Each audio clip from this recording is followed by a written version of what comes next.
Aloha again from Honolulu, Hawaii. This is Thomas Allen Bird speaking to you about Abraham-Hicks' wonderful analogy of what he calls the stream or the current of life. I have been a student of Abraham since 1999. I discovered Abraham in a bookstore in the wine country in Sonoma, California. I brought I brought Abraham here to Hawaii for my first full summer here when I was beginning my dream of living here in Hawaii. And Abraham has been a kind of a guiding light all through the process of beginning my dream, beginning to really believe in my dream of being able to come to Hawaii and live in Hawaii, and also um, being able to surrender enough to allow that dream to actually manifest in the wonderful way that it now has. I'm becoming, however, more and more interested in the certain components that I see have evolved in the Abraham message. Early on, it was, of course, much more about getting out there and deliberately creating, going after that dream.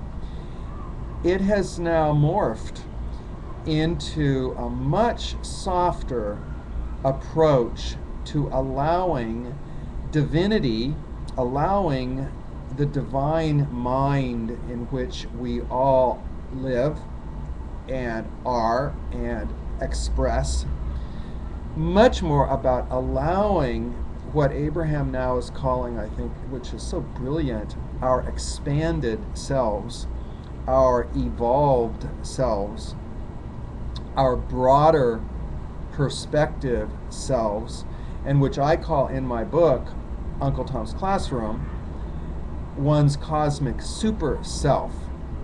What I love so much about the new terminologies that Abraham has been incorporating into the teaching is that he takes the very same message that the greatest teacher of all that I know of so far that has manifested in the third dimensional plane, our good friend and brother, Jesus. That's my candle there. I love to light at night and remind me that he is also teaching me through the Course in Miracles. Anyway, what Abraham is doing is he's upgrade the cluster are upgrading the terminology, so we of the 21st century, quote unquote, can understand exactly what Jesus was trying to tell us about. Number one, the kingdom of heaven is within. Okay, so the kingdom of heaven is within. How does that relate to thinking thoughts that go downstream?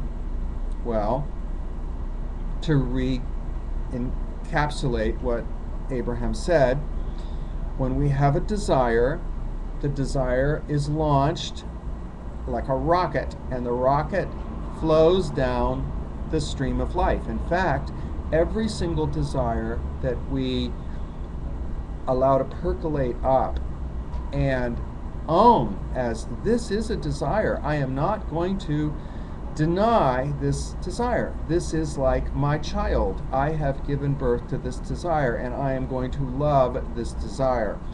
When we allow the desires to be born through us lovingly, we begin then to send the stream more and more current, because a desire is fueled by passion. Each desire, therefore, has a passion behind it that feels like, I really want to experience this experience someday.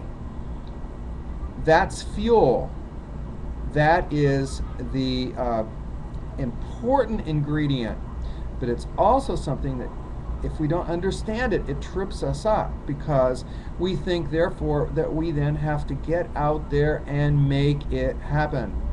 In this latest book, Abraham is trying to get us to understand Over and over, he says 99.999% of all great creations are complete in this mental, emotional, inner work before the inspired action ensues, because only inspired action can ensue from a dream that has been truly percolated up, allowed to be born, loved, honored, given its right place, placed in the stream, allowed to float down the stream of life, and then supported by what Abraham talks about as downstream thinking. And that's what I've really just been understanding for the first time, really clearly, what downstream thinking is.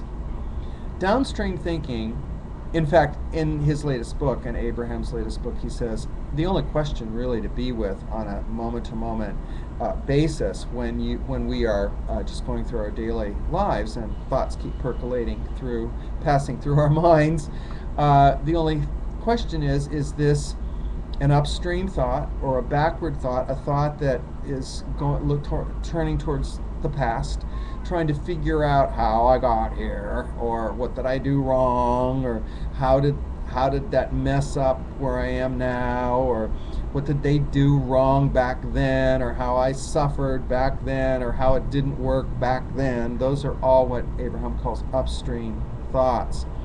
I call them backstream thoughts because they send the attention back instead of forward towards what Jesus would call the kingdom, where we get to live our lives as if our lives are merged with our most heavenly desires and wants and dreams and visions in a higher realm of unlimited, boundless possibility, where we are no longer bound by the past.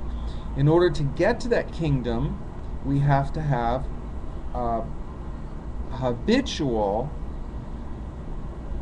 and constant stream of thinking flowing, feeding the stream, Abraham's stream, the current of life, with thoughts that go in that direction. Thoughts like, well, I've always been able to experience any dream I've ever wanted eventually. So I know that eventually I will experience the manifestation of this dream. I don't really need to know how to manifest this dream. I don't even know how to grow a fingernail. I don't know how to make my heart beat. I don't know how to grow hair. I don't know how to make the sky blue. I don't know how to make the mountains green. I don't know how to make the ocean out of molecules of hydrogen and molecules of oxygen. I don't know how to make the sunshine, which is pouring through here right now, so warm and wonderful.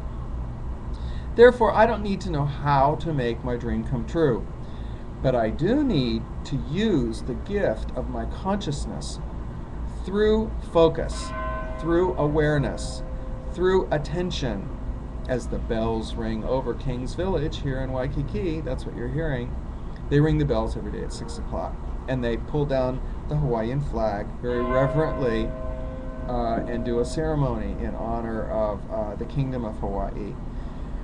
Anyway, as I was saying, we have to keep our attention on the direction of where our dreams are. And what I love about what Abraham has been convincing me of so well recently is that my expanded cosmic superself, my divine self, our super selves already are living in a parallel world where our dreams have manifested.